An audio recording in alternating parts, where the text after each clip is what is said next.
Hello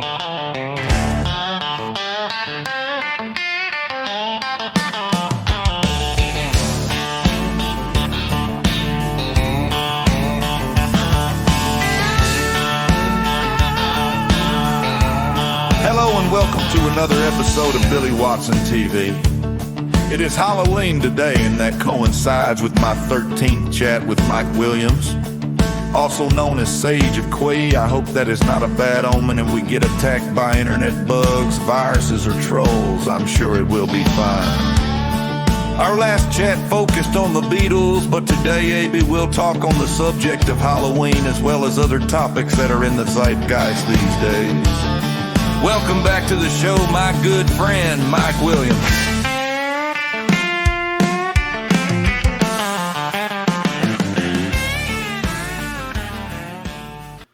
Well, hello everyone, and welcome to a special edition of Billy Watson TV. We've got Mike Williams on today on Halloween. I'll give you a wee surprise on that one. I had no idea you were going to do that. It was great.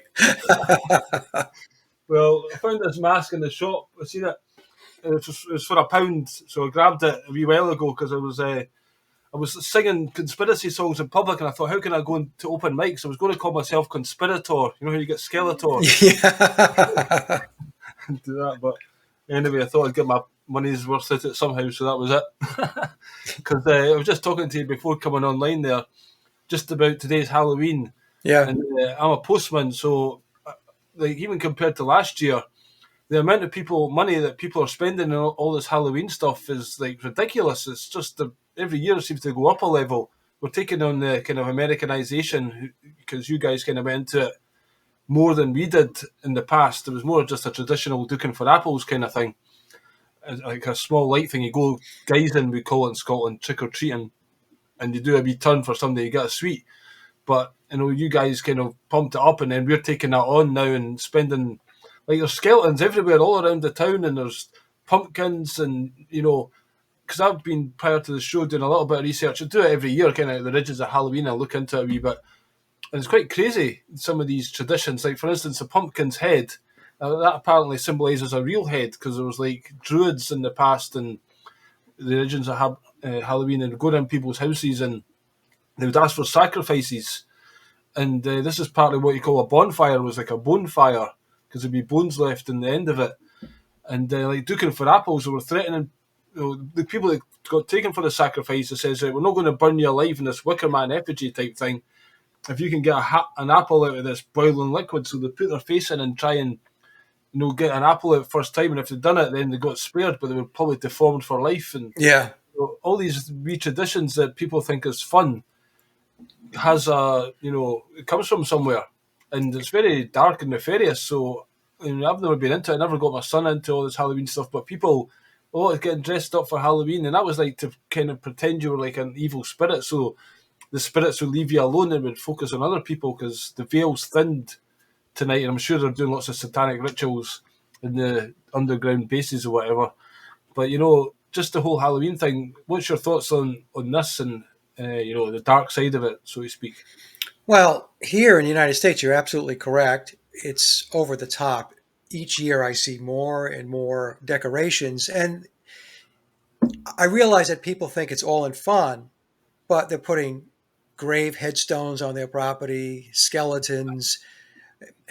It's dark stuff. And I was never a big fan of Halloween. When I was younger, of course, I used to participate. When you're younger, you just don't know any better. But boy, I really haven't participated in Halloween in a long, long time because I just think the holiday is, it's a dark holiday disguised as something that is fun. And this is how the dark side operates. They present their agenda or their occultism in a way that it seems, there's nothing wrong with this. It's just a fun day. But before we got online here, I took a look at an overview of October 31st and Satanism. And Billy and I were talking about this before we got started, folks. And it goes on to say that October 31st is recognized by several satanic organizations as a significant date, often referred to as Halloween or All Hallows Eve or the fall climax, it is not a celebration of the devil's birthday, Satan being a symbolic figure in most modern satanic traditions, but rather a day emphasizing indulgence, self expression, and engagement with darkness as an aesthetic and philosophical concept. So, indulgence, self expression, and engagement with darkness. I don't know. I mean, that doesn't seem like a good thing to me. Yeah. And Apparently, it was to do like there could be chaos today. It's a day you could do crazy things, and it's just got a very dark side to it. And obviously, we do hear tales of survivors or whatever from the satanic rituals talk about this period being a time where they do more rituals. I don't know if there is a thinning of the veils or whatever you want to call it, but it's like the change of the season, isn't it? It's going into winter time now. yes, It's like the start of winter that it's darkness. Suppose things get more dark, so it's like they're celebrating that. yeah, less light, more dark, right? Versus Uh, the spring and the summer. Yep. yeah. And there's All Hallows Day, which is All Saints Day, and then yeah, I mean, I'm not an expert on it, but I just find it creepy how ignorant we are and how we just take things at face value and go along with stuff without questioning what we're participating in. Yeah, that's because people are unknowing and they just go with the flow and they have these quote traditions and they don't really spend the time to try to understand what does this stuff really mean. What I've noticed here in the United States, Billy, is we're seeing more and more decorations for Halloween and less decorating for Christmas. All right. That Yeah, tells you a little something there. it is becoming a bigger thing for sure. Every year, like just to say, I'm walking around the town and there's like it's got a skeleton's head and it's got a little bit of arms and a couple of knees sticking out, so it looks like there's a skeleton buried in the ground. And Yeah, there's usually the R.I.P. Tombstones and big, huge effigies of different creatures in their front garden and stuff. I like, if people not got anything better to spend their money on than yeah, attracting demons and ghouls or putting it out there. Whether you believe in the spirit world or not, I mean, I do think there's there's dark entities, and they must be reveling in all this stuff. It's like people are, indulging them and almost creating it, a place for them to come. It's like inviting them into your house. Like, what do they say about there's the vampire and stuff? You got to be invited in, right. you know. Right. People don't understand that where your consciousness goes, where your energy goes, your non physical energy, and even your physical energy, when you go someplace, what's going to happen is something is going to manifest.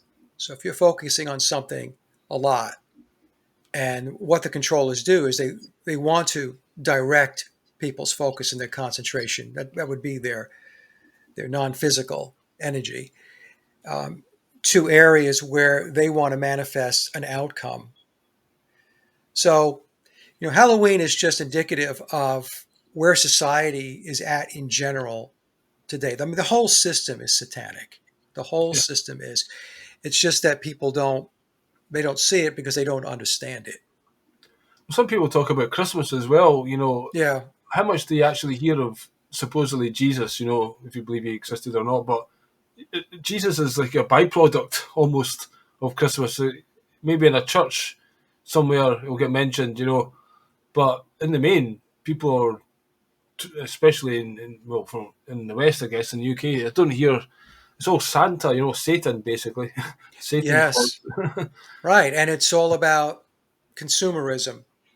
Yeah, So, I mean, I would say that at least for Christmas, the way I was brought up in most people, it's a time of hope, a time of joy, coming together as families and friends. So it's a very joyous type of occasion. And but with Halloween, it's clearly about darkness and death. That's why you yeah, have tombstones and skeletons. So I can draw a line in the sand and say that's a main differentiator between the holidays. I know what you're saying, but you know, yeah. There's I a good vibe with Christmas. The family get together and yes, have yes, a dinner together, eat together, and kind of maybe in the past year you've not seen each other so much, and forgiveness and those kind of and you elements. get together. Whereas Halloween is about ghouls and darkness and skeletons and ghosts and spirits and stuff like that. It's dark stuff, but it's propped up as something that's fun. Yeah. Well, Enjoy your darkness. Michael Jackson's Thriller video. It's Right. all these zombie movies. There's so much of these things get made. They've degenerated the culture. In the Yeah. past, there used to be a certain element of goodness in the world that you weren't allowed to kind of, subject people to. I think they probably understood, you know, somehow that if you show these things, people will imitate them and things. But now it's a case of just anything goes. And, Right. for a while there was zombie movies galore. And just the gore and the horror. People love horror. I mean, I'm not a big fan of it, but some people revel in all that. Again, it's the darkness just getting a chance to put itself out there. Well, the gore and the horror is conditioning. It's to get people acclimated to seeing that. And if you keep Yeah. showing it, year after year after year, decade after decade, what happens is people become desensitized. So, as an example, we we can show what's going on in Gaza as an example, Yep, exactly. right? Mm. And there's footage of bombings and killings and all of that stuff, and it's horrific. But then you have to think to yourself, how many people are so desensitized that when they see that, it doesn't do anything to them, or it does very little because they fall back on what has been shown to them on television and in movies over and over again, decade after decade, decade after decade. I mean, video games, Yep. especially, right, with killing in video games and blood splattering all over the place. And, so when you have that type of conditioning, as far as I'm concerned, it's a stepping stone to get people to become apathetic or not care when the real thing happens. 100%. Yeah, because there's less Shock. shock and outcry for what's going on. Honestly, you know, because what's going on in Gaza is unbelievable. It is a genocide. It's unbelievable. When they show the aerial shots, the entire Gaza Strip has been completely decimated. And I'm flawed by why there is no, why the outcry isn't more substantial. And I'm not talking about what I'm watching on TV. I mean, I could talk to people outside and have a discussion. Either A, they don't know anything about Gaza, or if they do, it's a shrug of the shoulders because, not our business. I'm not there. I'm okay. Yeah. So they have a lack of empathy for humanity in That's it. general. Hmm. So that's really where humans are today. Most of the population is just completely dissociated and detached from these types of events, and when that happens, then the bad guys, the dark side, they can continue marching forward because there's no resistance, there's no pushback. Yep. It's amazing how they do it in the stepping stones, just a little bit at a time. Like when computers first started, you run around, you kill a guy, you go, oh, this wee digital thing and fall down. To the games that you get now, Call of Duty or something like that, you're literally blowing somebody's brains out and all the rest of it. And And far more realistic. yeah, exactly. That's what I mean. Yeah. It's almost virtually real, Yep. virtual reality. And it'll not be long till you got the headset on. You'll be hard to tell the difference between reality and what you're doing in the game.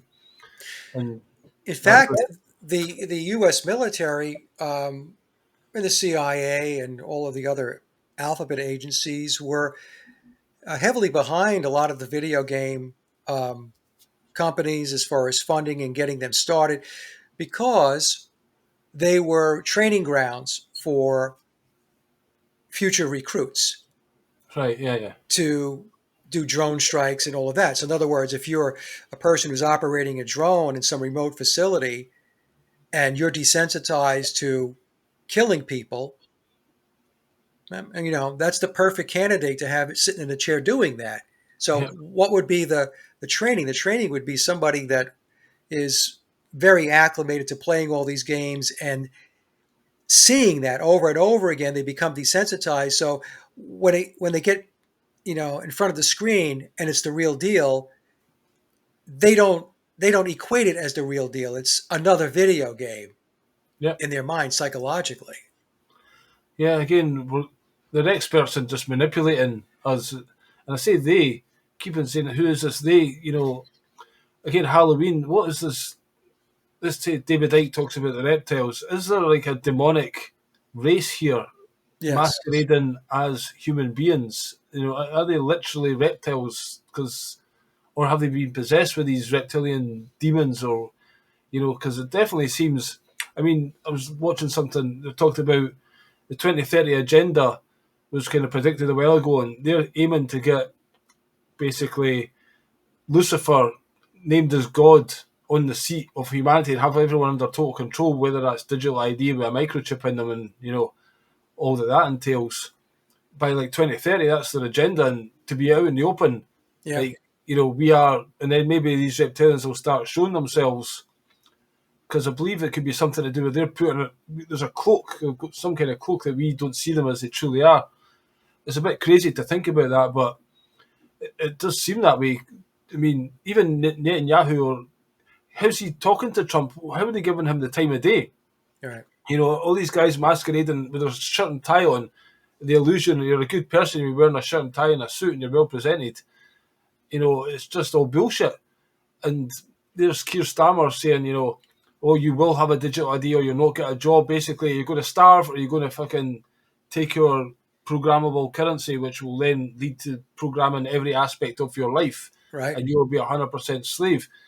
How they've got the gall to stand there, and us as a mass of people, are listening to, we're watching football or just distracted in Netflix movies or whatever, and these guys are getting away with it. It's just some mental black magic shit over humanity as a whole that kind of look to these authority figures and accept them, and they can stand there and justify this. The October the 7th thing. Netanyahu's using that till the cows come home to justify genocide of the people. It's not quite the same thing, And we all know who funded Hamas and how was that allowed to happen, and all Exactly. this kind of stuff.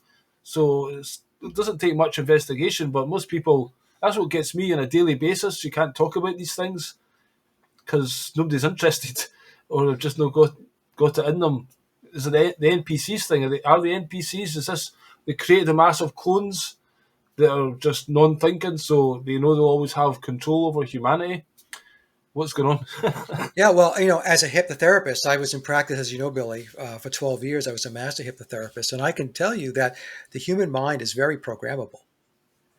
To give everybody an example, I've had people that came in, they smoked for decades, 20, 30, 40 years, and they couldn't quit. They would come in and say, Mike, no matter what I've tried to do to quit, I can't quit. Patches, cold turkey, you name it. And I would have 2 sessions with them within a week. And after the second session, after a week, they stop smoking. And that's because you're able to change the files that are sitting on the hard drive of the mind. Yeah, So by altering those files and updating them and changing them, there's different behavioral patterns. Now, I'm doing this as a hypnotherapist, and I've done this for people for smoking, for drinking, for vaping, public speaking, self-confidence, you name it. I did it all, and I was in practice for 12 years. So if I can do this, Mike Williams, who's got a small practice out of North Carolina, or had, I retired back in 2022, but think about what organizations like Tavistock is doing based upon what they know and what they have been experimenting with for 100 years. So the problem is that most people are checked out, and not only that, but they believe that their thoughts are their own, yep. and they're not. They don't have an original thought, and so they sit in front of their television sets, and they get a television set as a hypnosis box.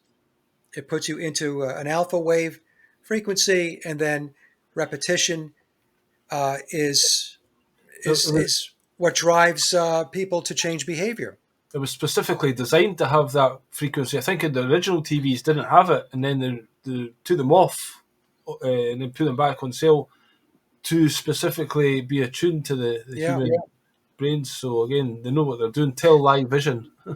Yeah. So the point is that people don't think that they can be programmed, which is I find it's comical because, like I said, I for 12 years I was working with people to change behavior in a positive way. So if I can change behavior in a positive way, then these people we're talking about, the deep state organizations like Tavistock, the tools and the subject matter expertise that they have is so advanced that their ability to be able to alter people's behaviors and reactions, it's very simple for them because they have multiple catalysts. Um, it's the television, it's the music, it's the books that you read, it's everything, it's everywhere, it's pervasive.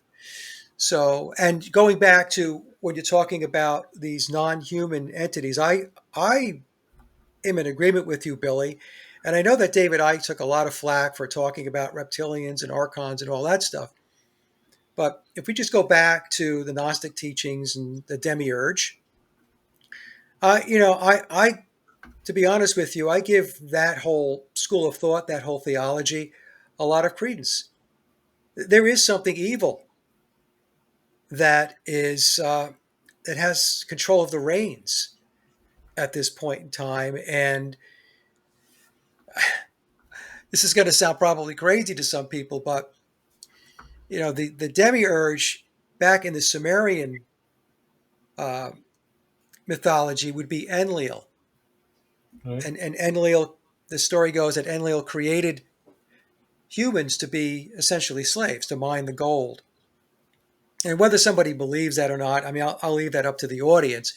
And then he had his brother Enki, who was much more favorable toward humans and wanted to bestow them with knowledge. Right? Very, very um, uh, in the same vein as Lucifer. Right? So you have the whole like Yahweh, Enlil, Lucifer, Enki type of comparison going on there. But Enlil had his chosen people to make sure that everything worked as far as the humans being slave labor. So when I look at that, I think to myself, we have Yahweh, who's Enlil, and we have our friends, the Jews, who are the quote chosen people of Yahweh or Enlil. And the way I look at it, there's a lot of parallels and similarities to those stories. So the so-called chosen people are the henchmen for Yahweh Enlil that is maintaining the enslavement of humanity. Now, again, this is just one viewpoint that I'm giving. I have other ways of looking at this. You and I have talked about Christopher John Bjerknes's work, um, which I find very interesting. I can take it in a certain amount of dosages because it is very heavy Yeah. and it does start to get a bit repetitive. But I would suggest that maybe folks take a look at some of his work. I don't agree with everything that Christopher talks about. I want to be very clear about that. But be that as it may, I still find a lot of what he presents to be very thought provoking. So we have a situation here where the point I'm trying to make is that we have nefarious and dark forces that at this point in time are running the show. And I know there are good forces out there, so I don't want to say that there's not good. There is good, but it's a battle. It's a spiritual battle between the good and the not good, the dark, the light and the dark, and and we have to We have to recognize these dark forces, and we have to call them out, and we have to stop playing their game.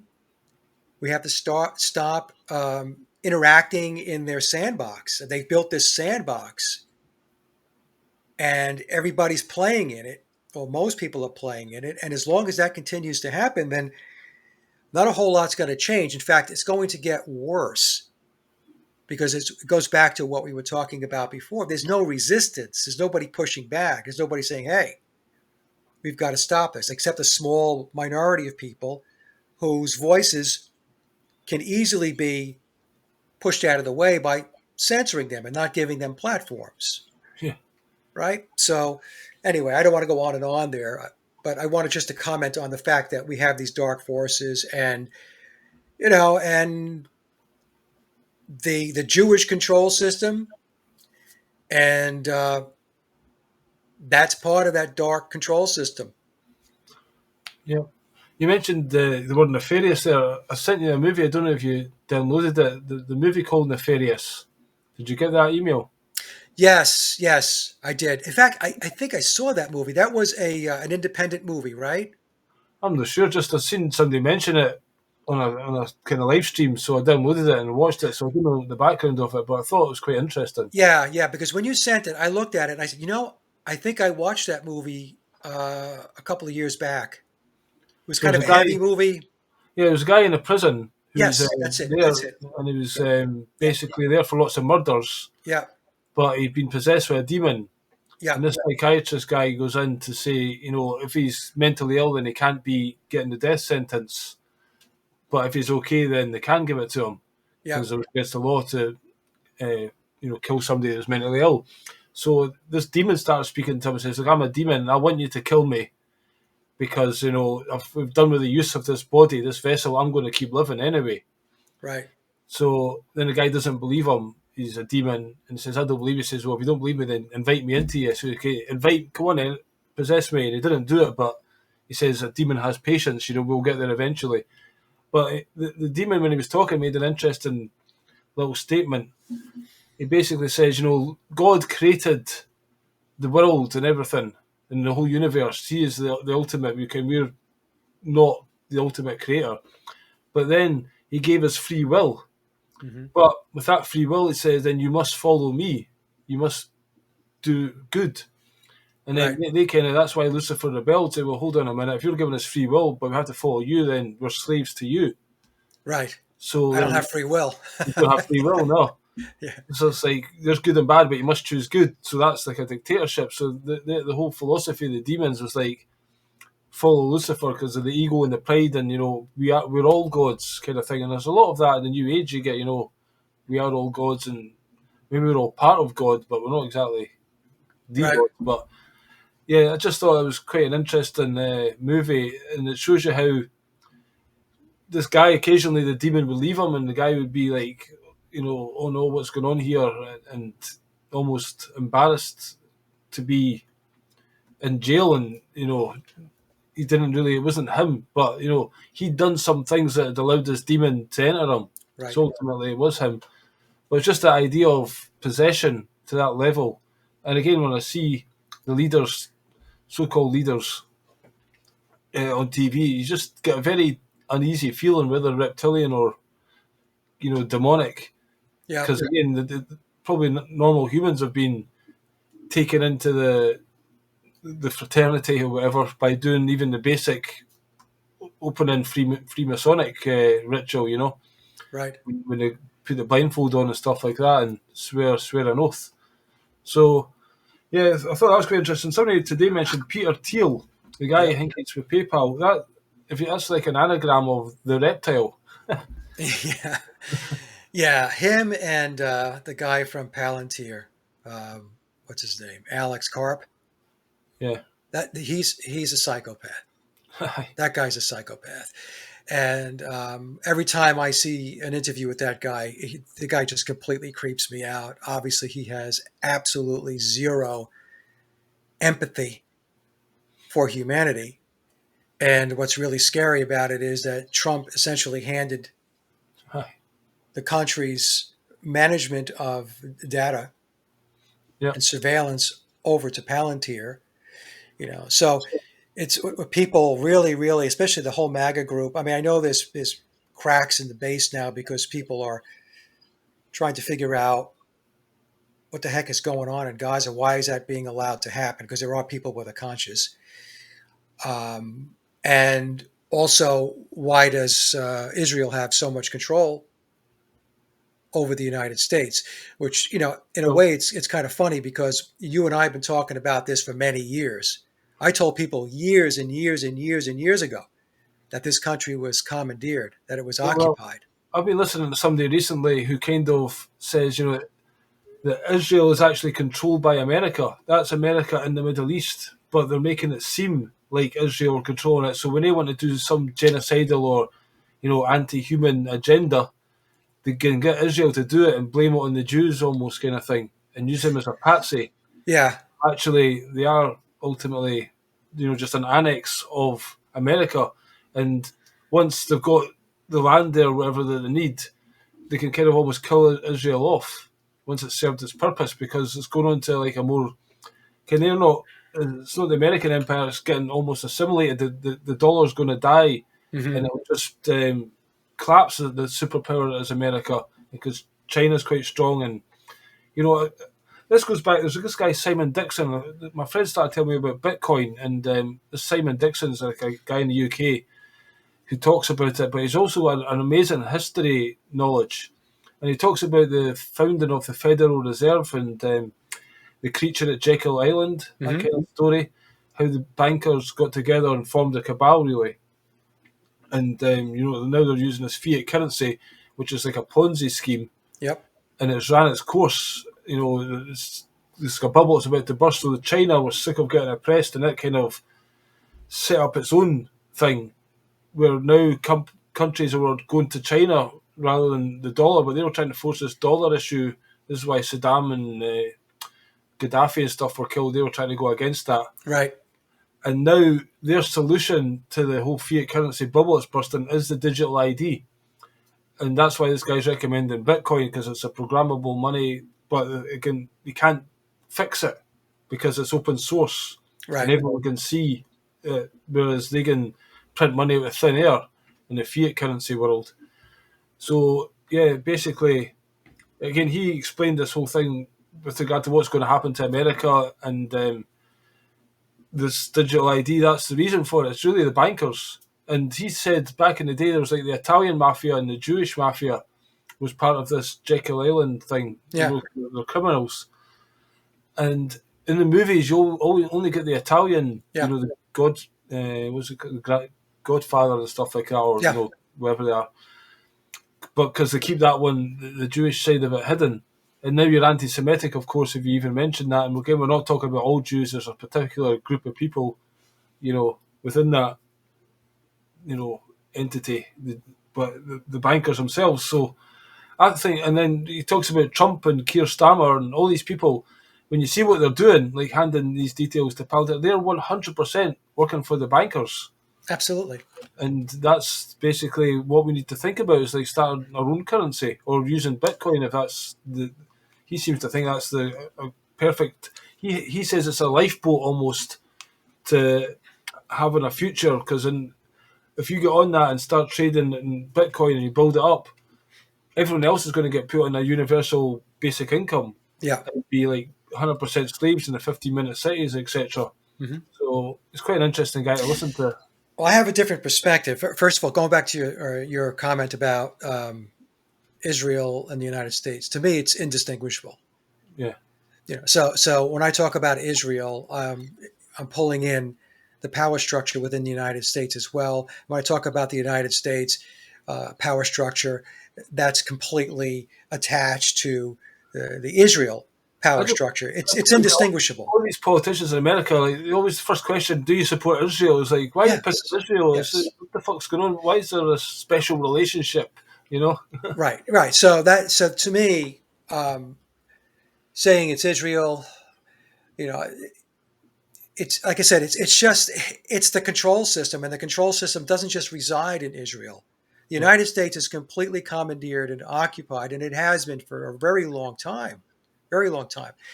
Now, with regard to like what's going on in the world, like with China and Russia and the United States, uh, you'll watch in the news or even the alternative media, they like to play the United States off of Russia, Russia off the United States off of China. And what people don't realize and understand is it's all a big chessboard, and Russia, China, and the United States are all playing the same game. So these controlled conflicts are created in order to move their agenda forward. So the agenda is clearly a one world communist, fascist, technocratic society. Period. Yep. And Russia's going to be a part of that. China's going to be a part of that, and America's going to be part of that. This whole thing where people think that they want to say, "Oh, it's China this, it's China that." Going back into the 1970s, there was a strategy by the controllers to move the manufacturing base of the United States out of the United States. Yeah, same thing's happened in Britain. Yes. So that was done strategically in order to have the situation that we are currently experiencing here in the United States, where the manufacturing base is completely gone and people are relegated to jobs in service and retail. That was a plan. So this whole puppet show where they want to blame China for this, you see Trump all the time, China, China, China. Okay. It's ridiculous. They're all playing in it together. And when people talk about Russia and they talk about Vladimir Putin, you have to understand something that the current day Russia is built upon the foundation of Bolshevism. Okay? I mean, if you go to any major city in Russia, St. Petersburg or Moscow or any other large city, there's a statue of Lenin. Yep. Okay? So the foundation of what's going on there, the influence, the Bolshevik influence is still Which there. which is Jewish. Which is Jewish. And it's the same thing when we talk about China and communism, because Bolshevism, communism, and Zionism are concepts and ideologies of the Jews. Okay? Simon Dixon says all these things, including capitalism, they don't actually mean anything. They're just, you have the country, you have the resources and a means of getting those resources used. Right. They do it in different ways, but essentially these are meaningless terms, really. They are meaningless terms. If people want to debate communism, socialism, fascism, and they want to get into an argument and they want to just die on the hill to try to fit a situation or where we're at today into a particular definition. Look, in any of those structures, at the end of the day, it's centralized control. Yeah, exactly. Period. And that's what we have to focus on. People have to stop arguing and debating about things that don't mean anything at the end of the day. It's communism, it's fascism, it's socialism, it's fascism, it's communism. They go back and forth, back and forth. Okay, hold on a second. Forget it. What is the objective? What is it that they're trying to achieve? Oh, centralized control. Okay. That is what we have to focus on. Because as you're down here throwing rocks at each other and swinging at each other, they're getting a whole lot done up here. Because nobody's paying attention to what's going on up here. They want to have a debate on terminology. And to me, it's just a total waste of time. That's when I watch these TV shows like Question Time or stuff like that. They get an audience in. I'm sure they're vetted anyway, but they ask these questions and they just go around in the small details of it. The budget's 1 million this year. Like, well, what is money? Right. There's like bigger questions all the time that you want to get them to talk about. But as you say, they focus on all the different compartments and they don't link them all together. Yeah. To see who's really pulling the strings and where it's all headed. I heard today, like, they was talking about the Great Depression. In the Great Depression times, it was like 3 times your salary or something you could buy a house. Now you need like 8 times your salary to buy a house. So, right. I mean, we're supposed to be getting better, Yeah. And now they're also in Britain. Lots of migrants coming in. They're getting all the best and into all the houses, and it's just like they're what's the word, gaslighting you. They're trying to kick off something all the time. And there's a rapist or something, a child molester going around, and he got let out of jail by accident. And there's a big hunt for him, and people are getting him on their cameras. And now he's going on Sky News and he's getting interviewed by them.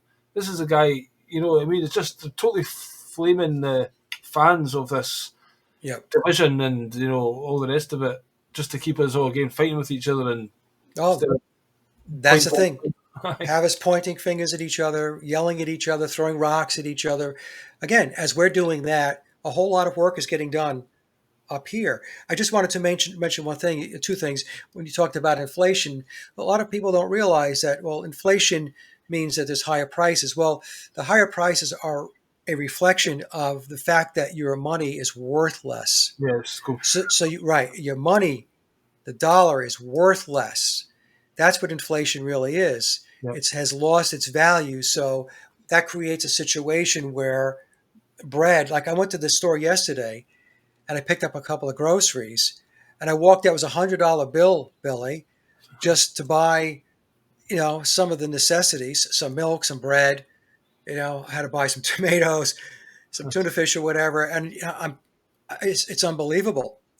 So this is where they're positioning it so that eventually there will be a collapse, and then they're going to introduce. Well, they're going to introduce it before the collapse. One or two things will happen. It'll either start to collapse or it'll be on the verge of collapse, and then they're going to introduce the digital currency as the savior. They're going to say, well, if we have the digital currency, then what's going to happen is we can avoid this catastrophe. And what they'll tell people is that, well, the money you have in the bank's not going to go away. It's just going to be converted to digital currency. So if you have 10 US dollars in the bank, it'll be 10 digital currencies in the bank. So that'll make people feel good. That will appease them. And in their minds, they're thinking, I haven't lost anything. But what you have lost is you have lost your privacy and you have lost control over your life, because the digital currency is going to be part of a social credit score that's going to keep people in line. But you speak out, or you're buying the wrong things, or you're protesting or whatever, they're going to fix that real quick. And we saw that a trial balloon was with the Canadian truckers when they were protesting, and many of them had their bank accounts frozen. They couldn't have access to their money. Now, Bitcoin, I just want to say this. I've been saying this for a long time, and you might disagree, and I know there's going to be people who are listening who will disagree, but I always looked at the cryptocurrency like Bitcoin as a ruse.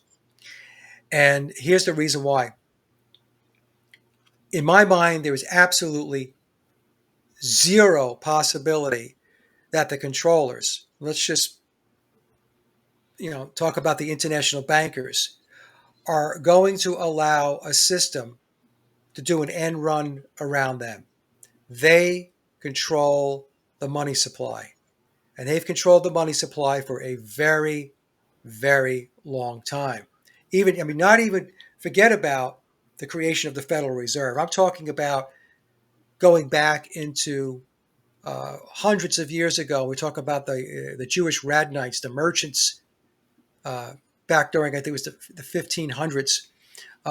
So the whole money system has been around a long time. They've controlled it forever. The Rothschild dynasty, we'll just pick on the Rothschilds as an example.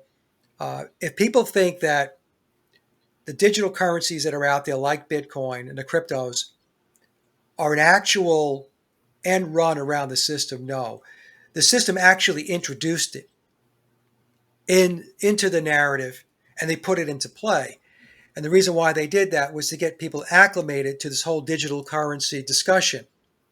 So you can't just have fiat money one day and then say, oh, here's digital currency, because people are going to be like, well, hold on a second, what are you talking about? So, what happens in the beginning is, like with Bitcoin and these other cryptos, they get these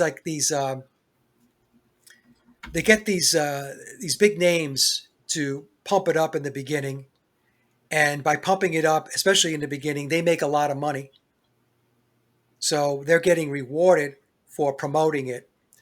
But at the end of the day, I don't see any way that Bitcoin or any other cryptocurrency is going to be a savior with regard to your financial sovereignty. I just don't see it because I don't think there's any way that the controllers don't have a handle on it.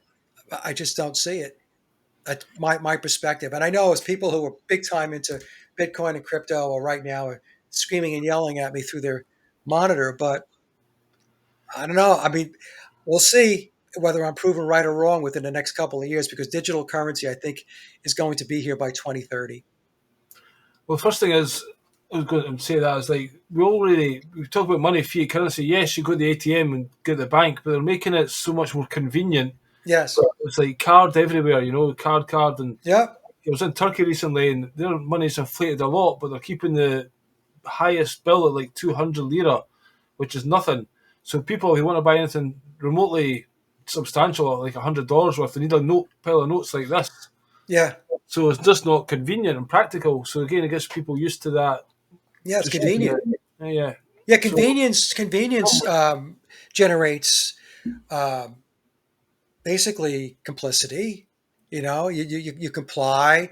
It's convenient, and so it's hey, this is great.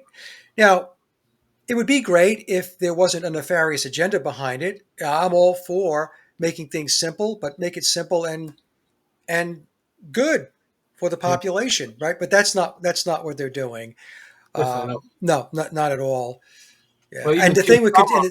the thing with fiat money is I bumped my microphone there, probably popped.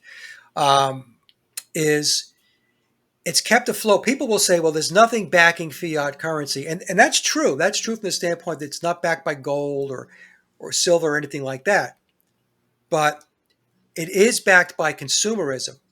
So as long as people believe that the fiat money has value through consumerism, that they can actually buy something, then it has backing. It has value. It's based upon people's psychological uh, understanding or definition of where they position the fiat money. I can go out tomorrow and buy a big TV. My money has value because without that fiat money, I couldn't buy a TV. That's why they constantly have to keep the consumerism going. That's why you're being bombarded with advertisements. That's why they're always trying to, they're selling your data, that they're putting ads on your social media, they're going to Facebook. I mean, you talk about, I need new tires. All of a sudden, you have all of these ads that show tire companies and where you can buy tires. That's not by accident. That's because they've got to keep that consumer machine going in order to keep their quote economy going. That's why they keep talking about also we have to have continual economic growth. When you think about it, you say to yourself, why? Yeah. Really, why? Should the economy be at a point that it's able to sustain the community or to sustain the country? Why does it have to be a perpetual uh, motion machine of growth? Well, that's because it'll generate more jobs. Well, you want to know something? That has been proven absolutely false. Companies are making millions and millions and billions of dollars, yet employment has what? Has declined. Has declined. And when I was back in the corporate world, this is going back a long time ago, folks, because I retired back in 2014 from the corporate world. But when I was there, you know, what we were being told, and I worked for a large corporation, and the we were being told that we need to re-engineer, we need to transform the business, and we need to automate, and we should be looking to work ourselves out of a job. We were actually told that you should be working to work yourself out of a job and automate. And I remember thinking to myself, count me out. I'm not doing that. I need my job, okay?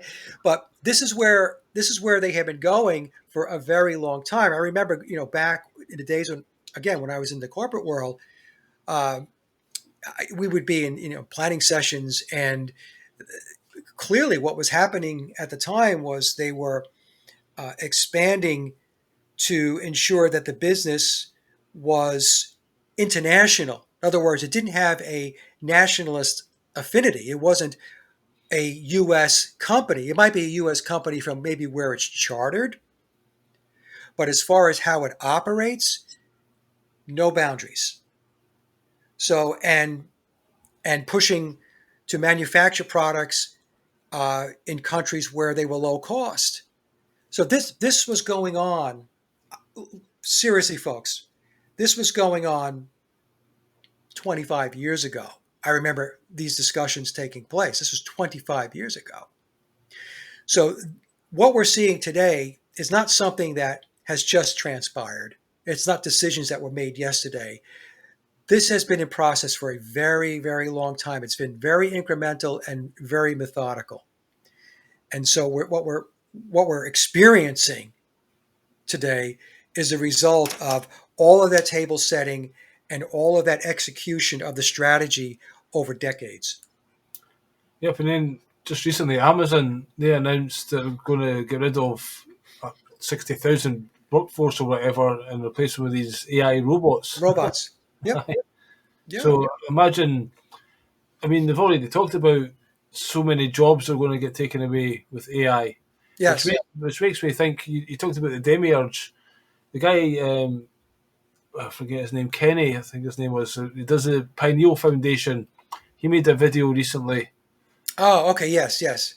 Yeah, somebody Kenny, I think, but he said that he done a video basically saying that the Demiurge is AI almost, and you know, it's not just a new thing; it's just revealing itself incrementally Yeah. just now. It's like the Borg, Yeah, right? right. Yeah, So yes, the AI is a part of the Demiurge. Martin Kenny. Yeah, Yeah, Martin Kenny. yeah, I should have known that because Martin and I, I had interviewed him years ago, yeah. and I drew a blank too. Um, but yes, the AI is part of the whole Demiurge system. So the AI is being implemented because it's going to manage the governance, the one world governance. It's going to be the eyes and ears. It's going to be the enforcer of policies. It's going to be the all-seeing eye. It's going to keep track of everyone. And so that frees up the controllers from having to implement this and that and have armies and police forces and everything else. Because quite honestly, human beings are very good at groupthink, being hive-minded, and actually enforcing amongst themselves through peer pressure.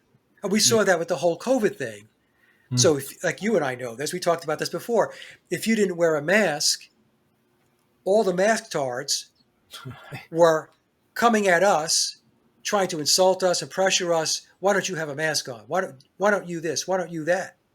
Oh yeah, That's how humans function. It's like it's a big sheep farm, yeah. and you point them in a certain direction. You have a shepherd, and we have good shepherds and bad shepherds. You put a bad shepherd in front of them, they're going to follow that shepherd, and they will self-police. They It will was like yeah, browbeat us. David Icke says we've outdone the sheep because at least they had a sheepdog. We Yeah, yeah.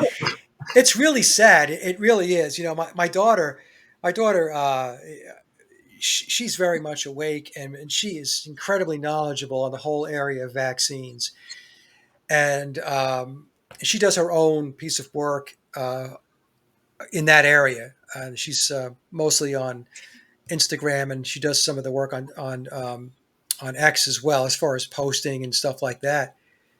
And my daughter said to me, she says, "Dad, the the level of abuse that comes my way for bringing facts to the table." I said, "You don't have to tell me." I said, "I forewarned you that once you take this information and you're going to go public, that you better put your flak jacket on." I said, "Because this is exactly how it works. You're going to get attacked because most of humanity, a large portion of humanity, is dumber than a box of rocks. And what they know is what they get through their television sets. and they're going to go after you, and they're going to be nasty, and they're going to be ugly. And I ran into this in spades, regardless of what I talked about. This is not a show about the Beatles, so I won't talk about it. But just to say that the amount of abuse and belligerence that came my way just for researching an alternative story on the Beatles. I mean, most people would have ran away like as fast as they could from the topic after receiving a deluge of these types of behaviors. I mean, it's just this low functioning stupidity that comes your way. And so I told my daughter, I said, just block them and just stick with it. If it's in your heart and you feel you have to get this information out, continue to march forward. Don't be deterred by the idiots. Do not. George And Carlin said, if you imagine how stupid the average person is, well, half of them are stupider than that. yeah, I mean, I don't like saying things like that. I don't like calling people stupid. But the truth of the matter is, um, a lot of people are just, I mean, they're not informed. They think they are, and they get really self-righteous in their stupidity too. That's even the sadder part of the whole uh, As soon as discussion. you But try and talk to some people, they've got lots of sound bites or information from the news or the television, but when you actually question them on it, they can contradict themselves, and yes, because they don't have a full picture. It's just, I heard this from somewhere, so I'll just repeat this, and then I'll right. just repeat that. But actually, there's no logical reasoning behind it. Well, Like, it's like the other example is COVID, right? So people who took the shot and they were told that now you are impenetrable. You cannot be infected by the COVID disease. And these same people wanted you to that's take a right. shot so that in order to come into their house or go into their business or whatever, or go to a function. And so you would lean back and you'd say, okay, hold on a second. Did you take the injection? I certainly did. Okay, well, shouldn't you be protected now? Why are you concerned about me? I can't infect you because you took the shot. Yep. And they just couldn't comprehend that. They were just stuck on the fact that everybody has to take this shot. I don't know. It was just a level of it was so irrational and so illogical that it was just mind numbing. But then they went, oh, now you need a second shot. Now you need a third shot. Now you need a booster. Yeah. If the first one was that good, why did I need all these other ones? Oh, And my again, you daughter has can't go told me back to my daughter's told me stories that people went and got 2 shots and then they got one booster, 2 boosters, 3 boosters. And let me say this: a lot of these people have a lot of health problems today. And what's even more amazing is that they are unable to connect the problems they're having health wise with it. the fact that they took 10 shots. Right.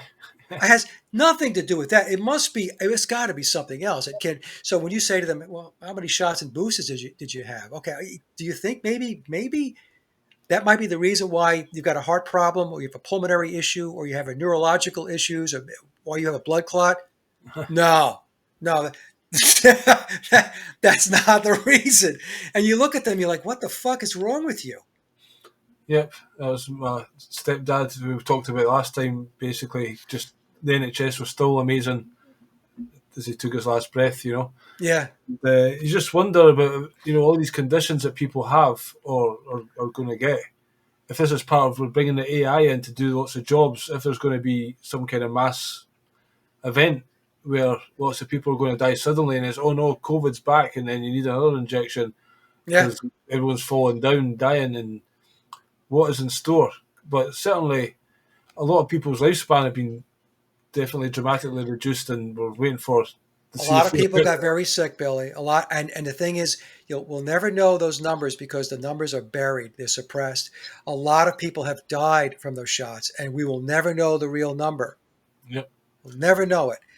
And my daughter and her husband. My husband's he's a contractor for the military, and I mean the stories they tell me about people that they know who have had strokes, heart attacks, because they took that shot, and he didn't. By the way, I was telling, I said my brother-in-law, it's my son-in-law. I was telling my son-in-law, do not under any circumstance take that shot. Don't do it, and he didn't. And what happened was a lot of these guys that did take the shot, they just rolled their sleeve up like, nah, what's the big deal? They have problems, and now they're coming to him and saying, man, you made the right decision because I've got this problem now, that problem. It's unbelievable. It really is. And nobody talks about it. All of the information is just pushed aside. It's suppressed. It's evil. It's just evil. I interviewed John O'Looney a couple of times. I don't know if you Yeah. see him. So he talks about how he used to get bodies sent to him and he would open them up, being a caretaker, and they would pull out lots of they were almost like calamari from Yeah. the vessels. But now, before he gets sent bodies, they've already done that to bodies. They're getting pulled out of the hospital so they can bury the numbers. Yes. So they're So pulling out the caulk. the That's what I evidence. call it. It's almost like caulk. Yeah. Yeah, yeah, yeah. I mean, and there were uh, the people the embalmers that said, I watched, there was a number of them that came out and said, we had never seen that before, Yep. ever, until after the vaccines the injections were introduced. So this didn't exist before then. Yep. And again, can people connect dots? What's going on here? Yep. Just another thing, we're talking about technology. You used to see those robot dog things. Yeah, Well, again, they started to put them inside like migrant hotels and stuff like that. So they're literally on the streets now. It was just like this was in a movie a while ago. This killer dog, again, you can't mess with it. yeah, But now here it is. Because again, maybe the British soldier. That's why there's lots of, again, say the theory of these migrants. A lot of them are going to be, they're actually EU soldiers. So that they will, that's a tactic they use to get in police or army from the different culture to control the culture that they come into, yeah, because their own soldiers will not do it. Plus the drones they can use, they use technology and these soldiers with it to basically, there's a war, there's like, and another thing, lots of people are protesting at the hotels because there's certain things happening around them with all these fighting age men coming in. And it's almost like these protests are controlled in some way to create a scene, to create an issue. And now, the solution for that is to send all these guys to army barracks. So all across the land now, these fighting age men are now going to army barracks, where yeah, in England they've been like 2 or 3 o'clock in the morning.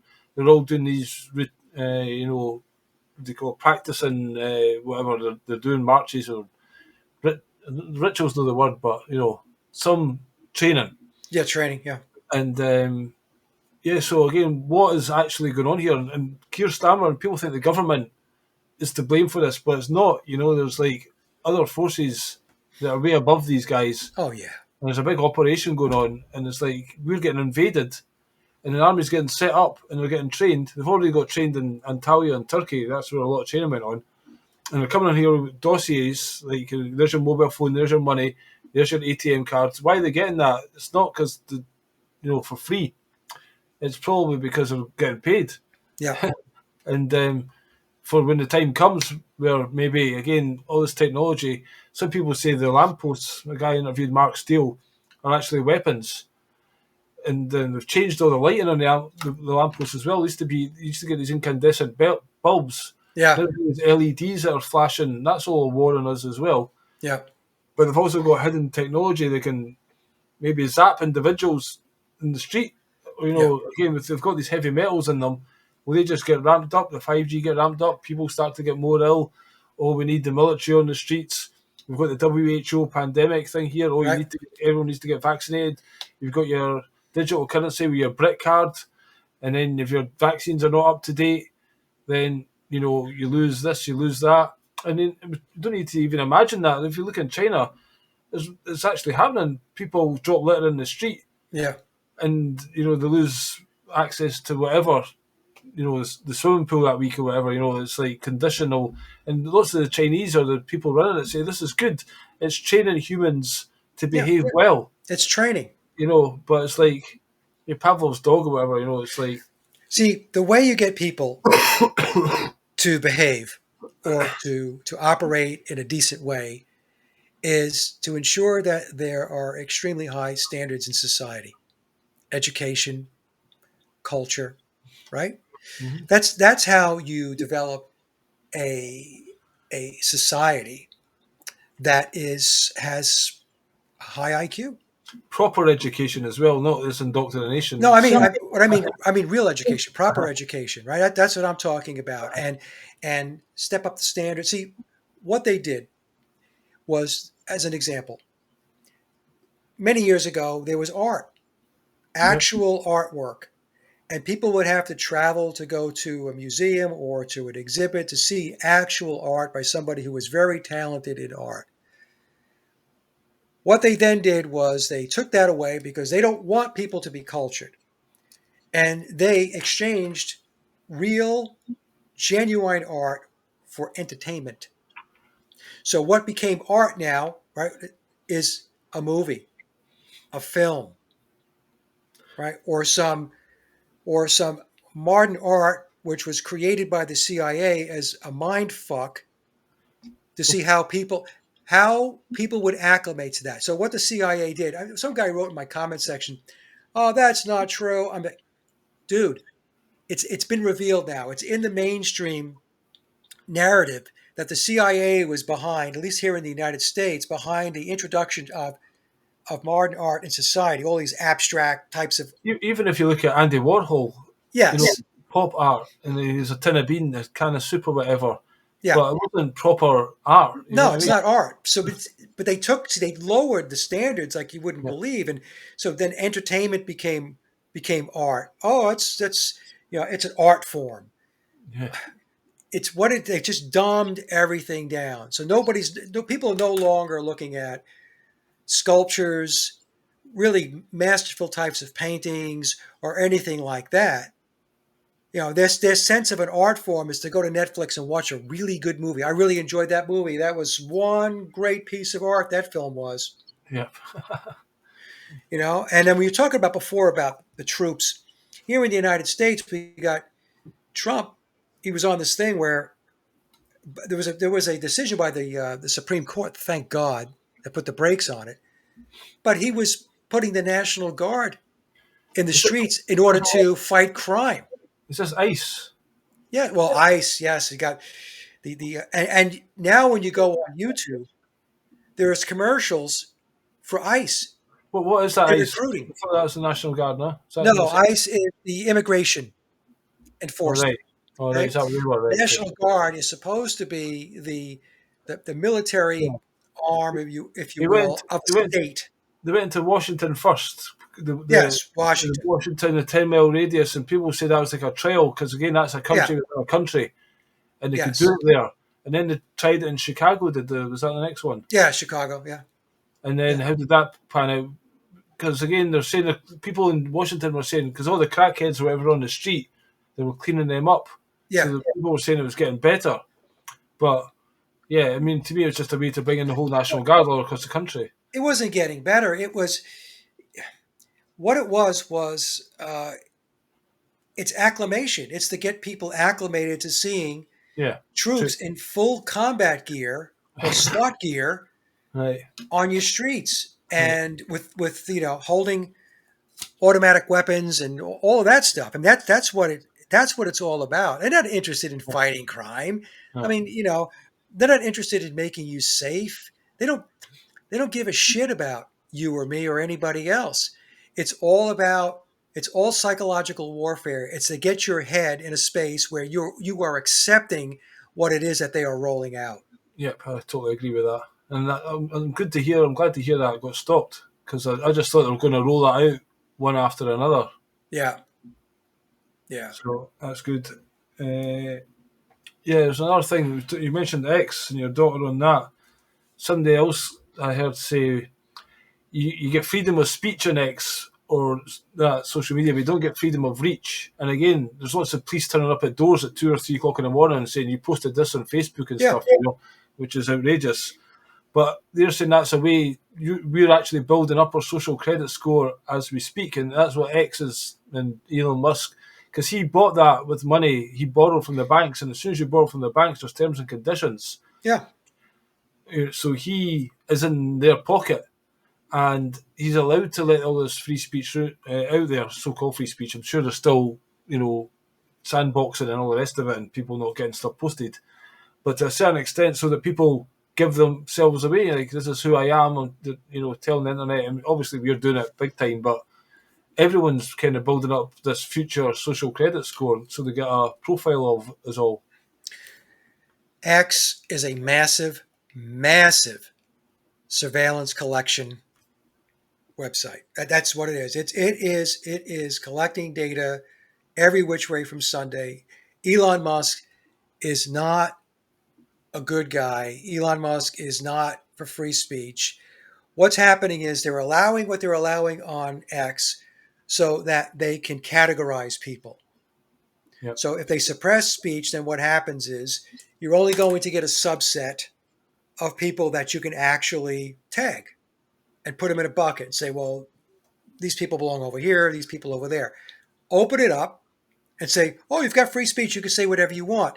Now, a whole flood of information is coming in, a whole bunch of data is coming in, and now the AI is sifting through it and sorting through it, and they're putting everybody in buckets, labeling them. And like you said, Billy, it's going to feed the social credit score. That's why I don't spend a lot of time on X. I will put my 8 to 10 posts up in the morning that go back to my blog, and I will mix my blog up with some there'll be topics that will be very controversial, but I'll mix it up with other stuff like how do certain things work, or hey, if you're going in for cataract surgery, what's the best type of lens. The reason why I do that is to mix it up a little bit, to give the AI a Right. little bit more to work with as far as who exactly is Mike Right. and what exactly is Mike all about. And they'll be able to draw a conclusion. And by the way, if you're on X, folks, and you want to know what X, how it summarizes you, at the top of your page, right above your photo, there's the grok symbol.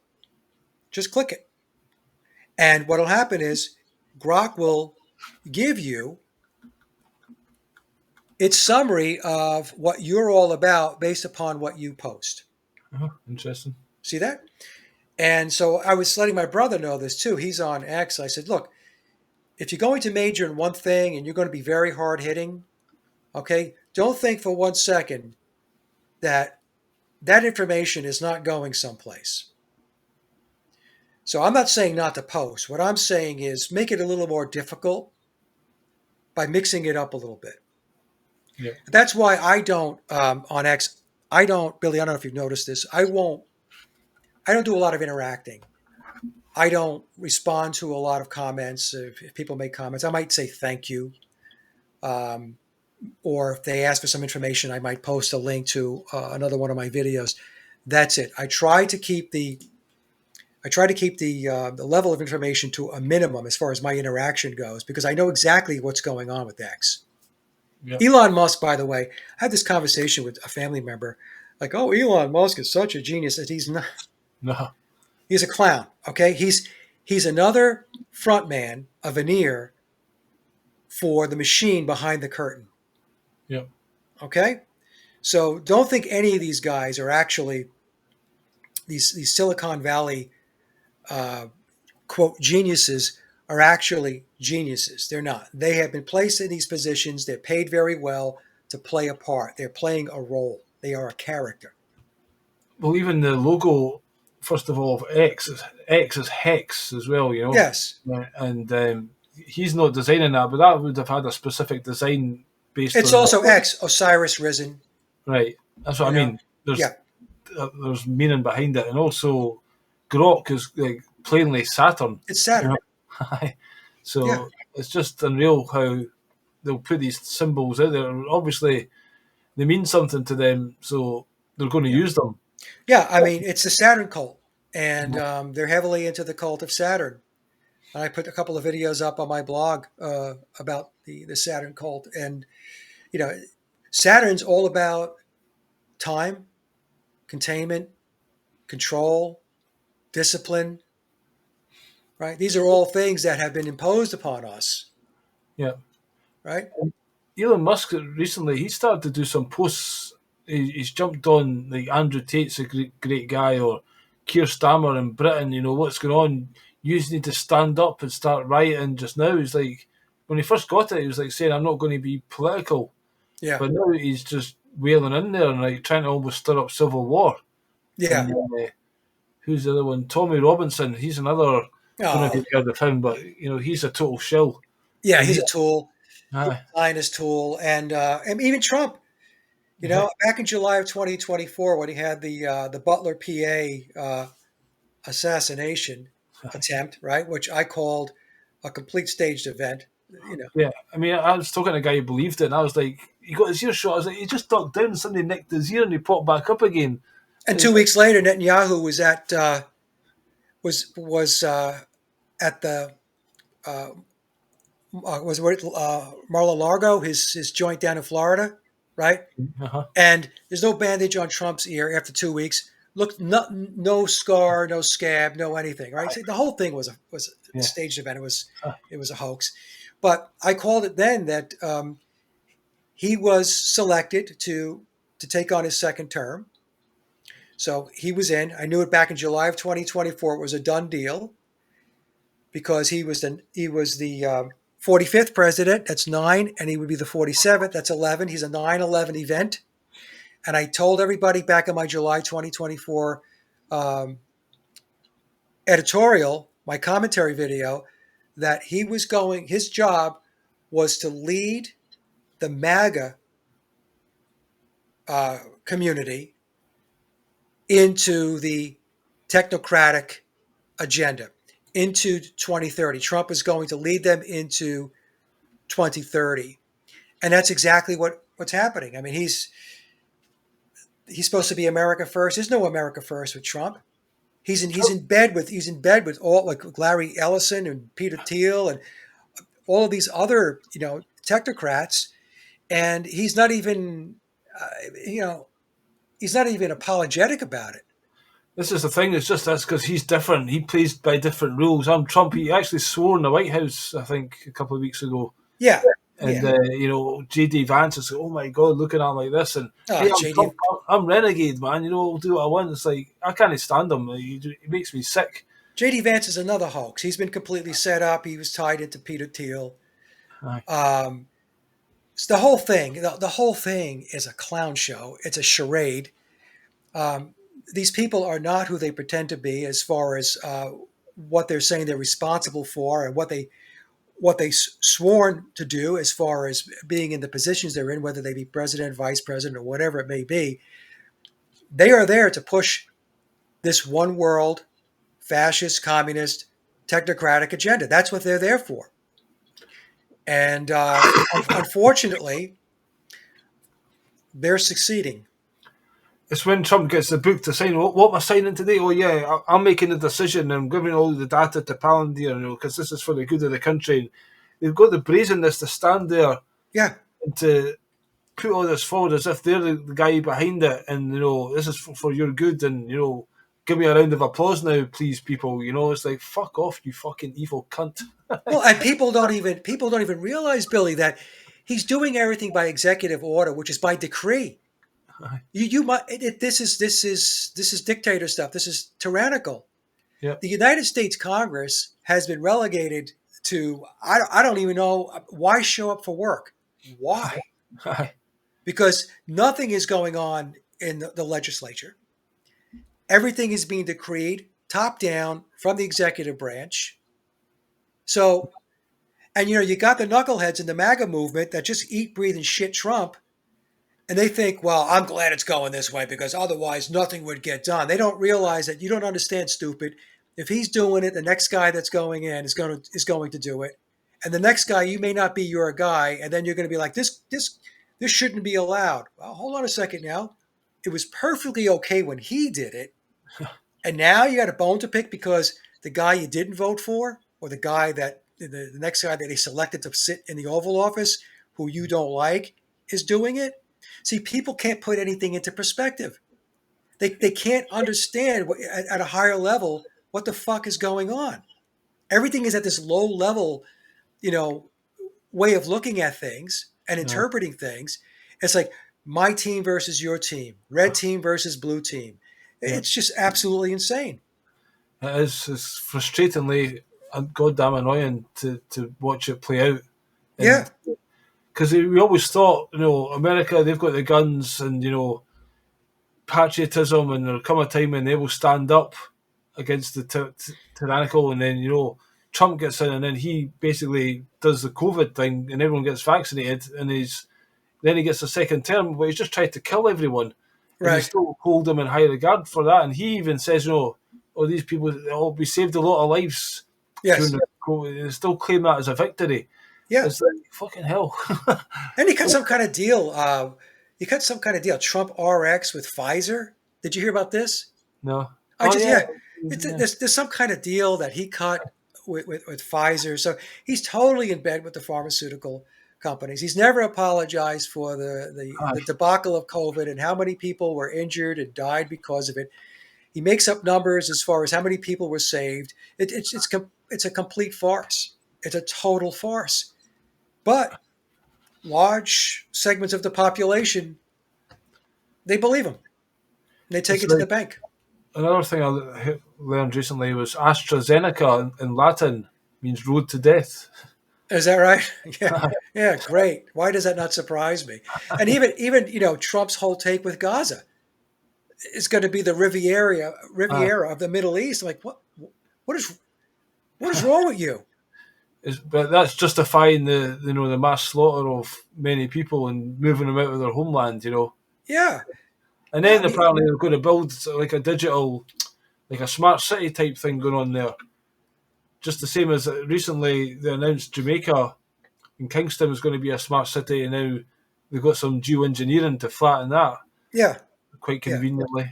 Oh yeah, yeah. I mean, look, humanity is humanity is so fractured and scattered with the level of understanding and so much apathy and just so much ignorance that this thing is like I don't know how we get out from under this. To be honest with you, I'm not trying to be a Debbie Downer here, but you also want to be a realist and look at it and say, how does this get fixed? I mean, can it be fixed? Well, this And is the that's the thing. Do you question. actually think that this reality we live in is this? I mean, I think there is a sacred element to the earth, and it's life. You know what I mean? And Yes.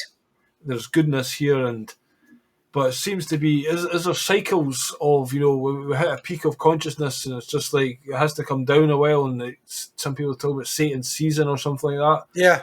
And then humanity, it's like a school for growth. And some people say you talk about that as bullshit. Just look at all the horror going on here. There's no need for it, and Right. quite probably there isn't. That's why me and you're speaking out to try and do our bit. But you really think you're pissing in the wind most of the Yeah. time, because this what can this place be saved? Are we here to kind of save ourselves so we don't come back into this reality? Is this almost like Lucifer's realm? This physical, like Paul Hicks talked about it, manager energy condensing at a slow vibration, Yeah. whereas our souls are vibrating much higher, and we're not the physical thing, but we maybe choose to come here Yeah. To experience to it. experience thing, but I it tell could be a people better experience. I tell people we come here as souls to experience what it's like to be detached from source. Yeah, So that's exactly what this realm is all about: being detached from the divine, from source, from God, the creator. That's what it's about. So how does that feel? Does that feel good? Does it feel good not to be connected to the divine? And if we go to Dante's Inferno, I look at this place, I think to myself, I think this is purgatory.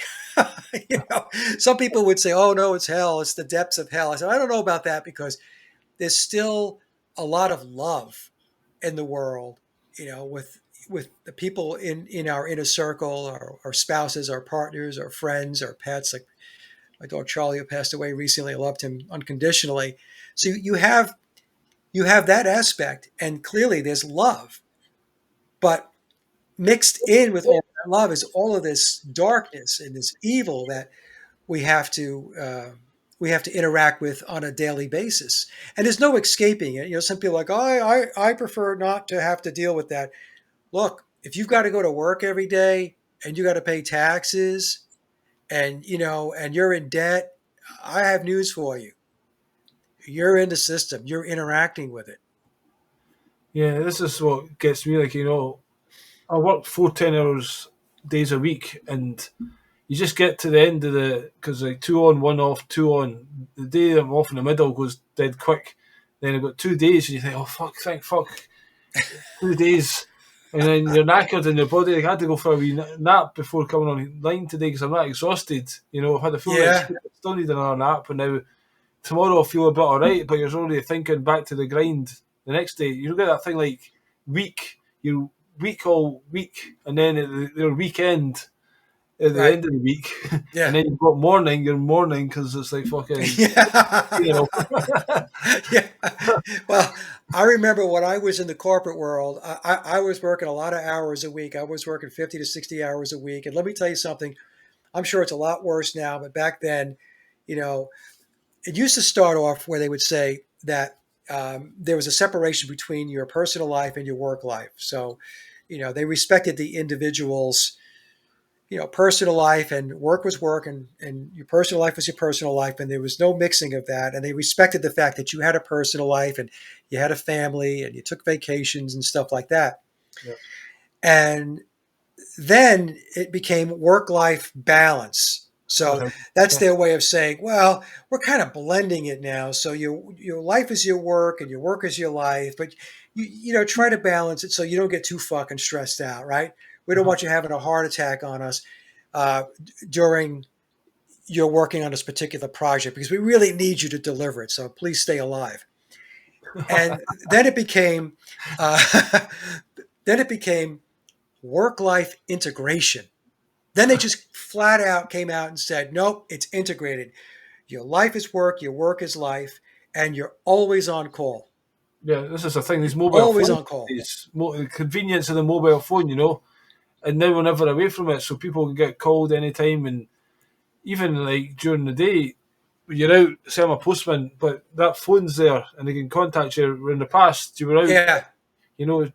Some people these days are actually going back to the old phones, like text or call me, and I think your life would be a lot because you're spending the days just checking your Facebook or checking this, and it's just, you know what I mean. It's like your mind's getting pulled out of reality, and I took all that shit off my phone. There's no Facebook. I mean, I haven't had it for a long time. There's no Messenger.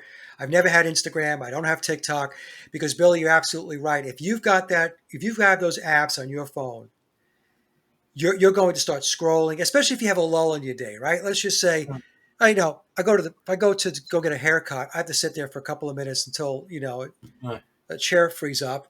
And so years ago, people would sit there, they'd pick up a magazine or they pick up a newspaper and they would just wait. Now they do this, yep, right?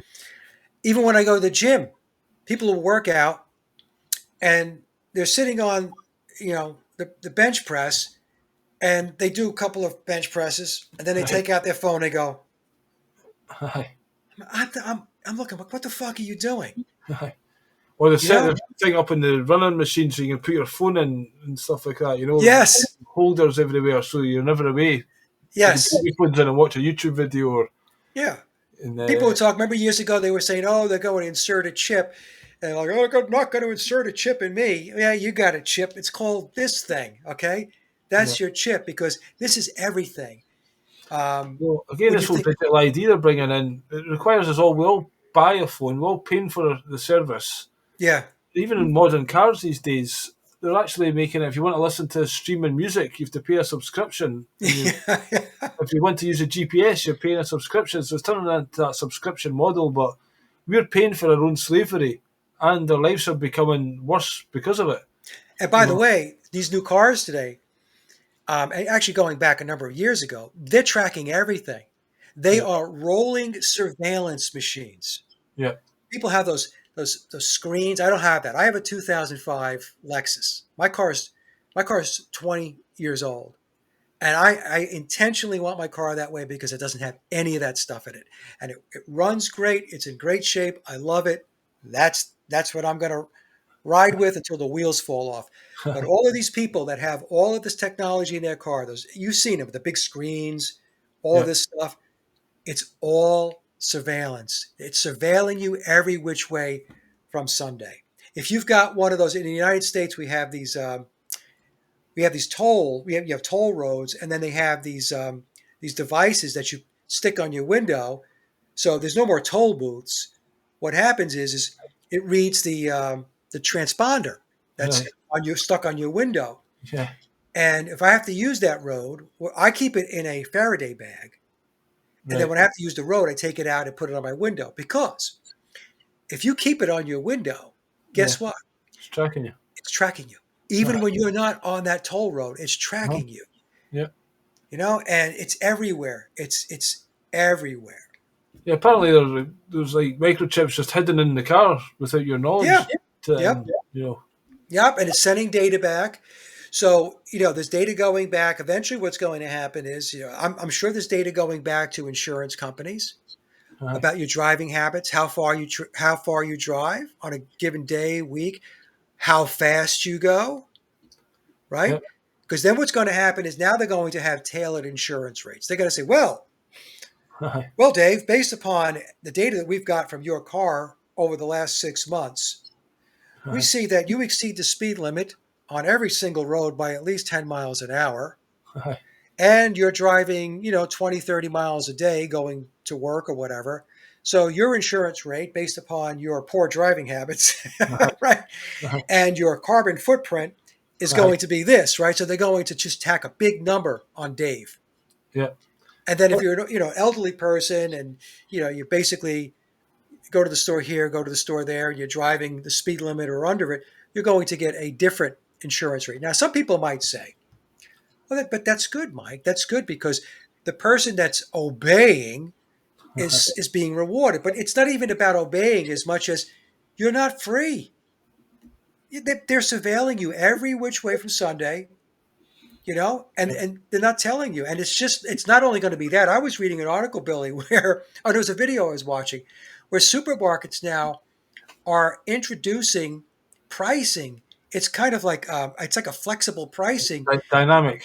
It's dynamic pricing. So based upon what they know about you as far as how much money you have, your income, or whatever it may be, you're going to pay a different price for that stick of butter than the person that doesn't have quite Right.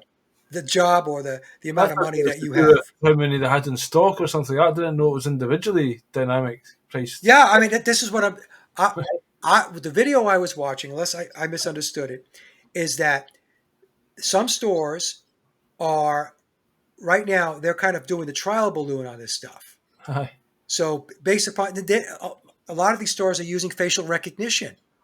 Well, my local Tesco in a small village, I just noticed the other day they've changed all the checkouts and they're putting these things, and just now it's just when you scan something through, it's a screen you can see it on.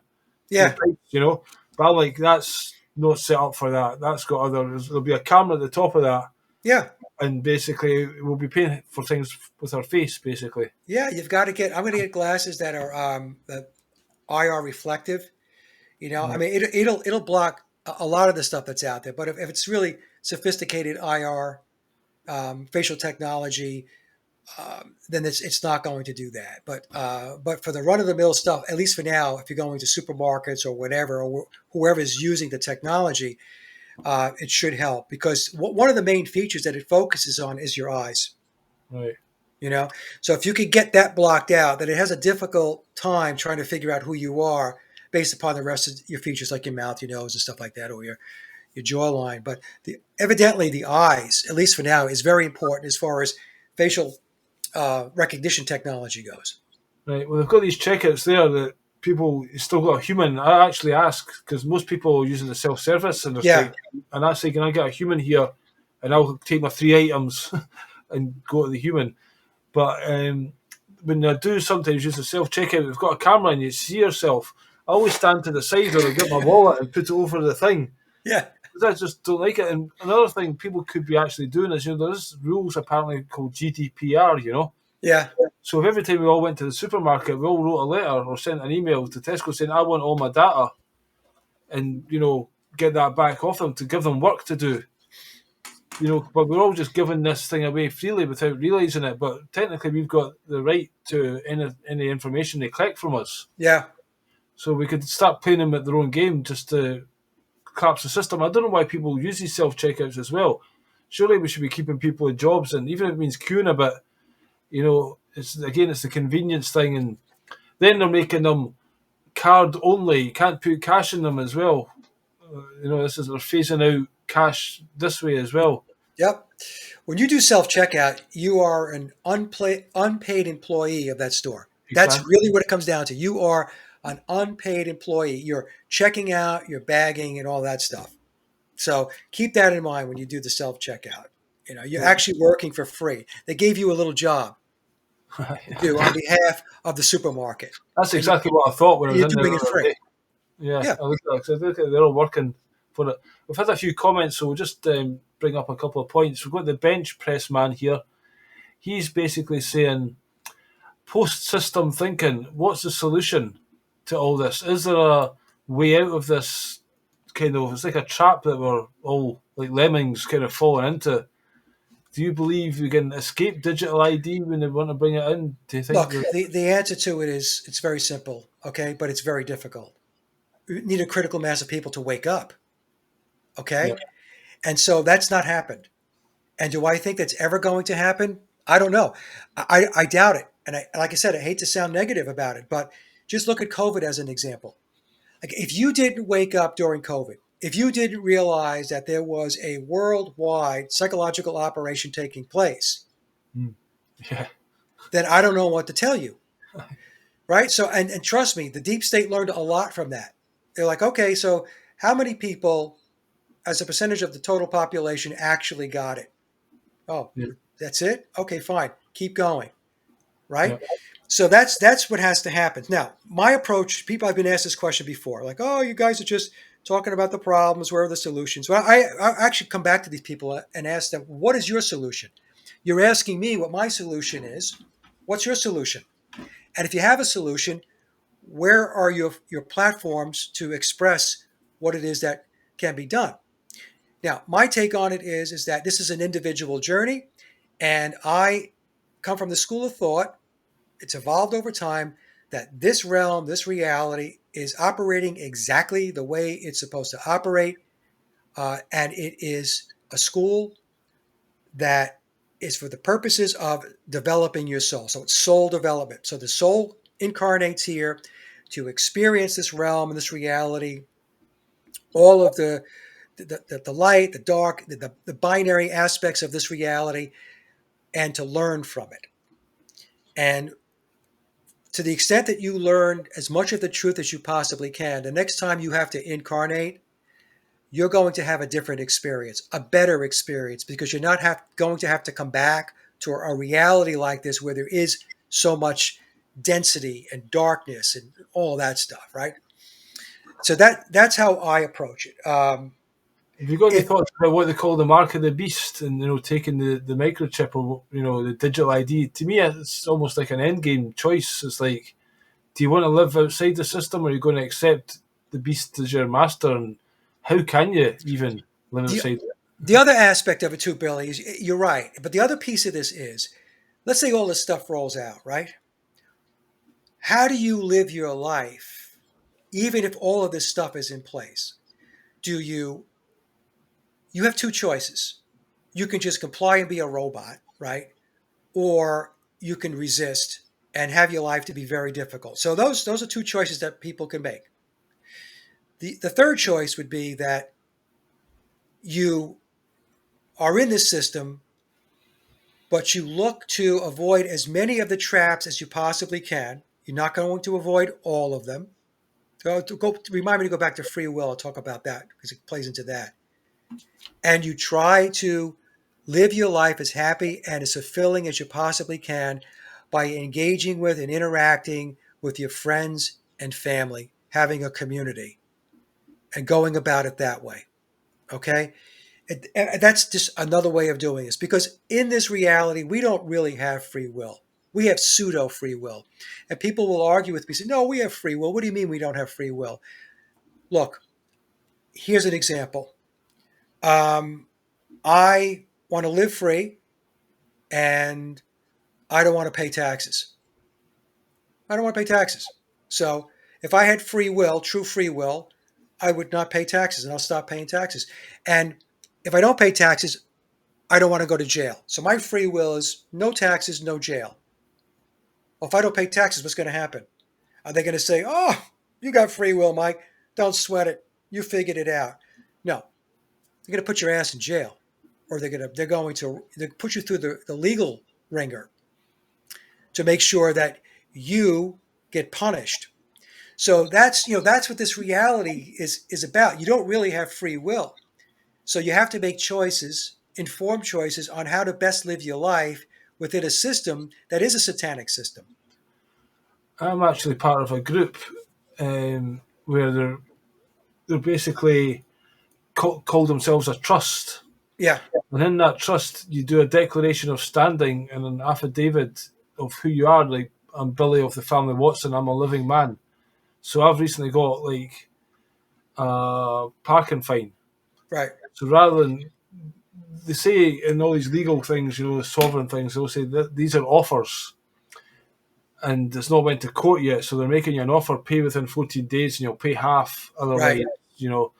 So then you send them a declaration of standing, and there's actually a 5-stage process that is a bit different than the one I'm in to the other ones that do similar kind of stuff, because this one, it's a trust. We're not in the public because we're in this private trust.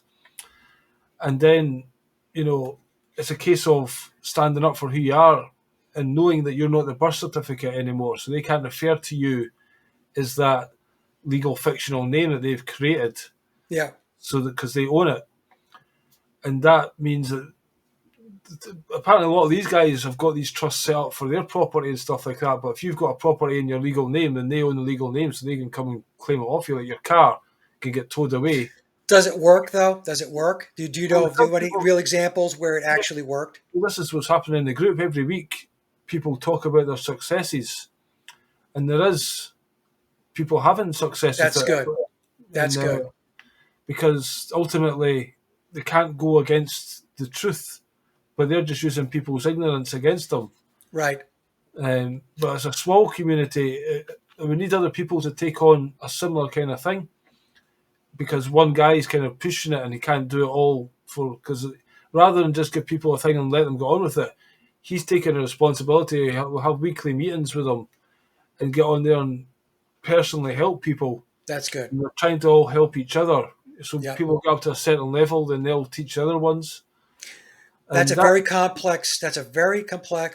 But this is about us raising our consciousness, Yes, as part of that, right. and becoming sovereign, and this is taking responsibility. Right. So again, if we all started to do that instead of going to the football and these other things that we do, Right. pass our time and waste time, if we started investing in ourselves and our own sovereignty, therefore we can supersede their game, because it's Right. essentially a game, the chessboard. They're playing the game, not telling us the rules, but if we learn the rules and we take back our movement on the chessboard rather than just checkmate every time, then maybe that is almost the dark side's purpose, to push us down that much that we say fuck it and we have to grow and expand and learn. Right. Otherwise, you're just going to have your face ground into the sidewalk. Yeah. No, stuff like that is great, and I agree. But that's not really a but it is a but. The people who are teaching have to really, really know the subject, because there was a period of time going back about 10 years ago where the sovereign man movement was very popular. Yeah. And there was a lot of information that was circling around in social media and on YouTube especially. And it got a lot of people into trouble because there was information that was being disseminated that wasn't really good information. And so when people took it to the bank and they actually would go to court and try to apply what they thought they knew, they wound up getting in a lot of trouble. In fact, I remember a couple of these guys that were in the sovereign movement So Dean Um, Clifford. they got into big trouble. Dean Clifford, I think, was one. Was Dean? Yeah, right. Didn't he wind up in jail? Did, yeah. He wound up in jail. Yeah. Another one would be Santos Bonacci. Santos is a smart guy, but he was he fought a good fight. I'll say that. But they didn't they throw Santos in jail? I think he did at one point, yeah. I think he did jail time. Yeah. So this is the thing. Even when you know that stuff, Yeah. you have to be willing to to take uh, what could come your way, because they're just not going to lie down and say, "Oh well, No. okay, you got me right." They're going to harass you. Yeah. They might even put you in jail. They'll hold you in contempt of court. So you've got to go through this stuff. It's a process of trying to break your will. That's really what it comes down to. Yeah. But it goes back to what. But you're right though. If we can get the right people teaching the right stuff, this is what I was talking about before. We need real education to Yeah. make people smarter about how the system is really supposed to work. You know. But no, I agree. Stuff like that is good to know. And I used to follow a lot of that stuff. I applied it one time when I got a red light ticket, camera Yeah. ticket, Mm. and I was watching this one guy. I forgot who it was. He was explaining that you have no contract with that Exactly. company, That's the none, point. Yeah. none. So you write them a letter and say, I have no contract with you. So you need to show me the contract that I executed, I signed with you. And Yeah. if you can't furnish that, then this is null and void. Well, And that's what's it actually worked. because they're basically, yeah, putting this to you. It's like they're charging you, and you say, okay, I instead of fighting it, say, okay, I conditionally accept, Right, but give me the evidence. right, Where's the contract that I signed? Where is this? Where is that? And right, if you don't do that within 30 days, then I'll put you into dishonour. right. Because in theory, these things are honourable, that's why they're the right honourable, blah, blah, blah. Well, Jordan Maxwell taught for years that when you enter the courtroom, you're entering into maritime admiralty law. Yeah. It's you're not it's not governed by the Constitution of the United States here in the U.S. It's a maritime admiralty process, but you're not told that. But because this group tries to avoid even going into court because the courts are only can deal with corporations. Yes, And you, corporate as a fictions. person, again, a person's not a living man. Right, So again, you're picking up the birth certificate, and they call your name, which is the name in the birth certificate, and you answer to it. Well, then they've got jurisdiction, that's right. and That's you go right. you go into their dock. There's actually an episode of Happy Days that basically somebody explained. I can't remember who it was, but they showed this episode. It was kind of a mock court setup, and there was lots of lessons in it that were kind of teaching you in a kind Yeah, of entertainment way, even to the point where he said, "Look, Fonzie, he puts his hand on the judge who's sitting higher, and that brings him into the same plane right, because otherwise they're sitting in a higher plane, so they don't right. even actually have to listen." You know, That's right. That's just right. tricks like that they do. Well, one way to easily identify what's going on is let's say you get a piece of mail and it's addressed to you, but it's let's say Michael Williams. It'll be capital M and then lowercase Ichael Williams, capital W, small case Illiams. So it's not in all caps. So when they send you a piece of mail and that piece of mail says, "Hey, would you like to get a credit card from us? We'll issue a credit card." So what they're doing is the piece of mail is actually coming to the actual real person, Yeah, right?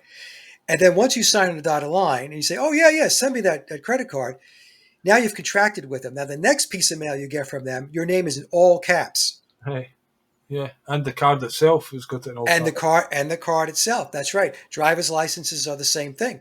Yeah, So I mean, this is all stuff that I was taking a look at many, many years ago. But the other thing too, Billy, is we only have so much time to get so many things done in our life. I was going to say, yeah, So it's hard. you really have to pick and choose your battles, right? I said before, there's different ways to approach how you want to exist in this reality. You just want to comply and obey to everything, fine.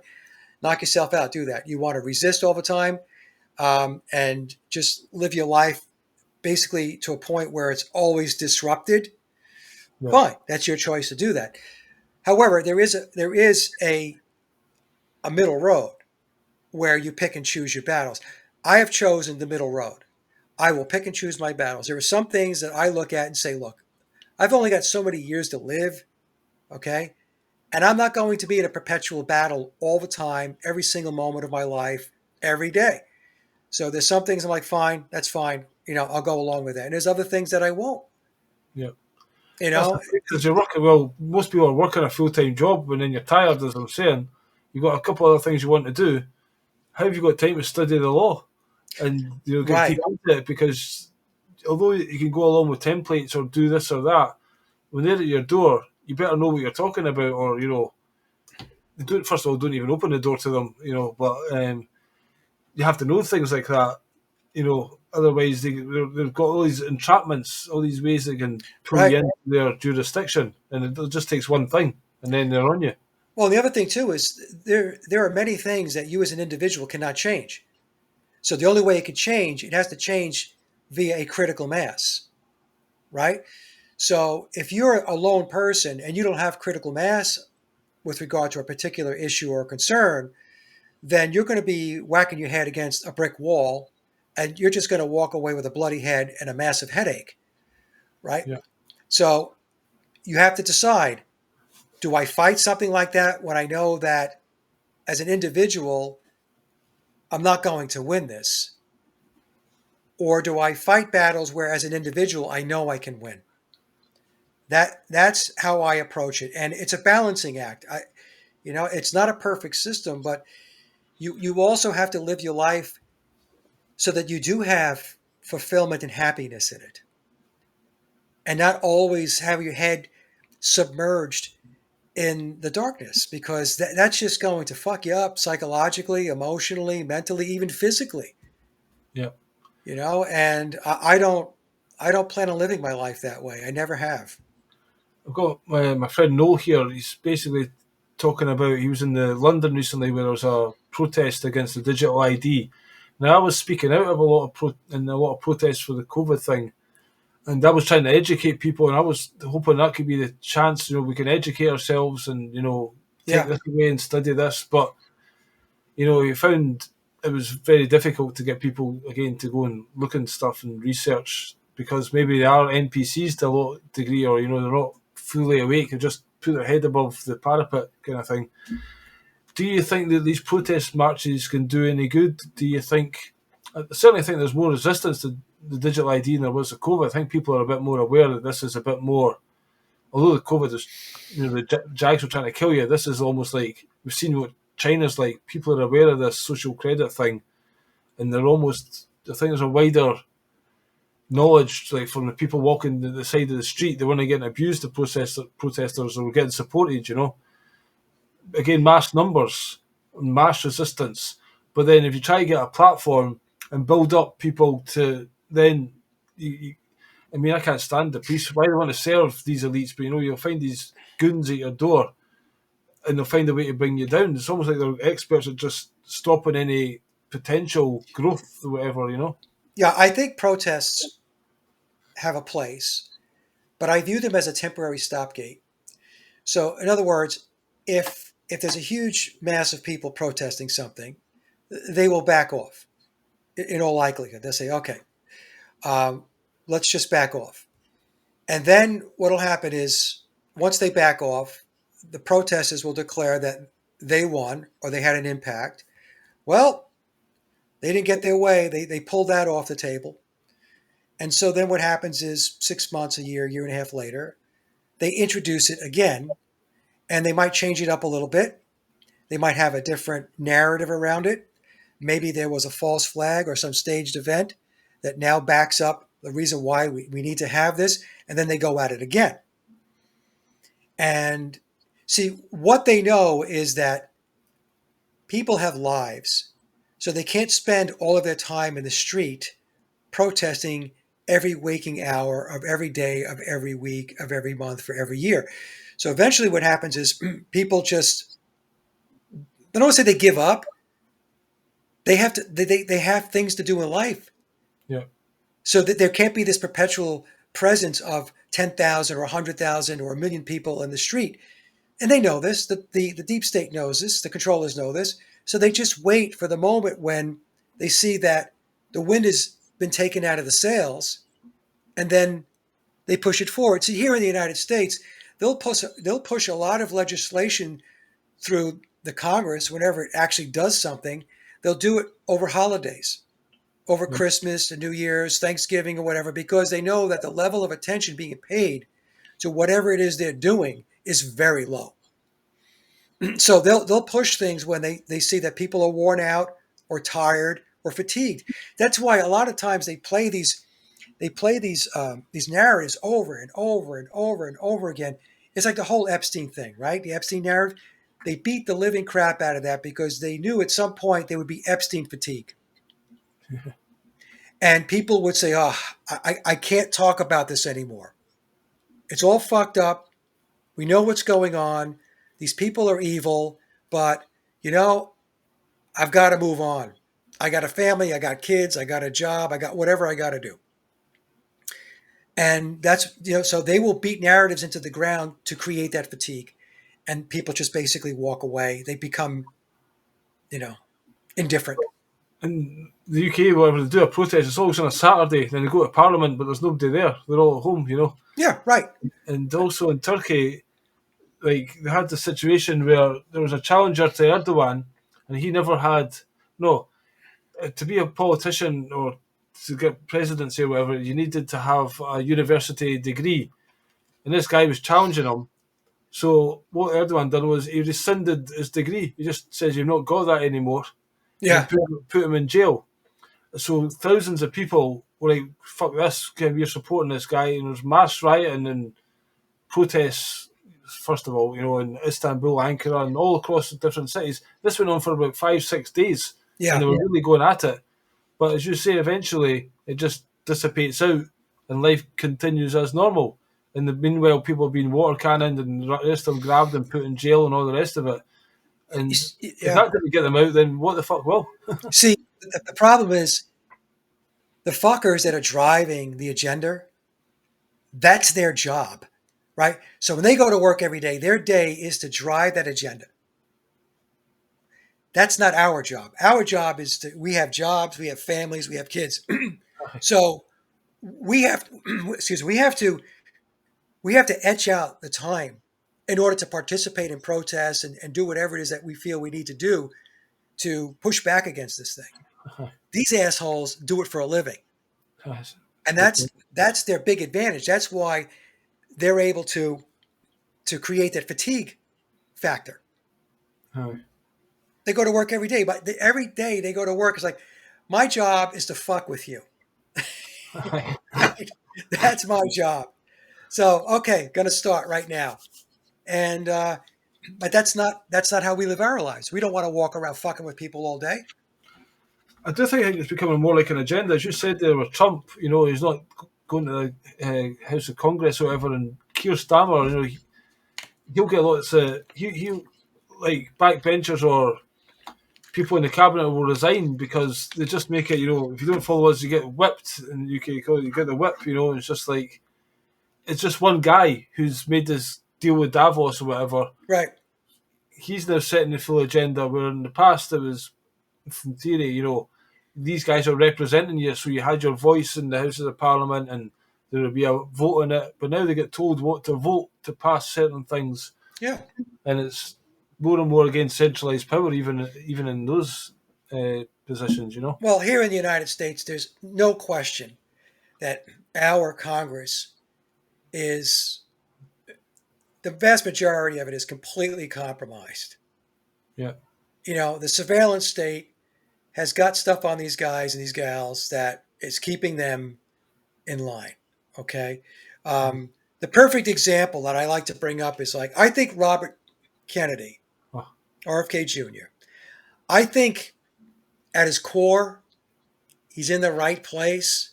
Okay, I'll just say that I don't think he's an evil person. Mm. I know some people are going to disagree with him. I'm just saying, but he's owned.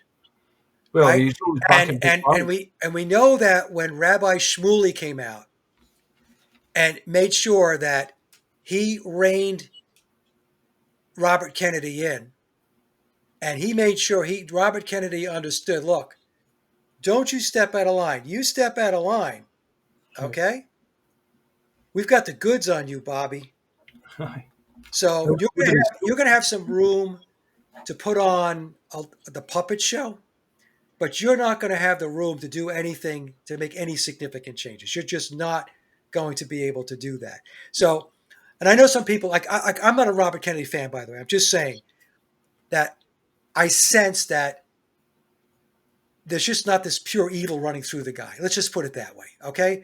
Some people are just pure evil. You look at Netanyahu, that guy is just evil from head to toe. Yeah. But a lot of these people are operating the way they're operating because they're constrained, because they are completely compromised. I forgot who I was listening to going back about a year ago or so. And this person said that they knew what it was that they had on Kennedy. And it had to do with some kind of sexual, some sexual thing that obviously that he wouldn't want out. Yeah. So they just dangle that in front of them. Hey, Bobby, remember this? Get in line. Oh, that's because he knows about Tom Cowan, and he knows about the no virus, but he never mentions it, and he keeps the lab leak idea going, and big pharma, vaccines that, take this out of a vaccine but still give you a vaccine kind of thing. Yeah, he comes out and says, I'm not anti-vaccine. I believe in vaccines. I just want safer vaccines. Exactly. That's his narrative. Anyway, Mike, we've come to the end of the 2 hours. Thanks again for joining me. Do you have anything you want to wrap up on? No, not really. It's just I don't know what happened there toward the end. Kind of lost my voice, but my website is sageofquay.com, SAGEOFQUAY.com, and all of my links are there, Billy, as I mentioned in our previous shows. I'm on Twitter if you want to follow me. I've got 2 blogs. The blog links are on my hub website, and along with my YouTube channels, my Rumble, BitChute, Odyssey, and Brighteon. So I got a lot of stuff out there, and I really appreciate you, Billy, having me on the show, because it's always a great discussion. Cool. We'll leave it there. Thanks very much for joining us on this Halloween. I'll go away and put my mask on again now. And everyone else, thanks for watching. I'm not sure when I'm back on. I don't have any other interviews lined up, but when I do, I will keep you informed. Thanks for watching. Cheers now, and bye-bye. Bye-bye.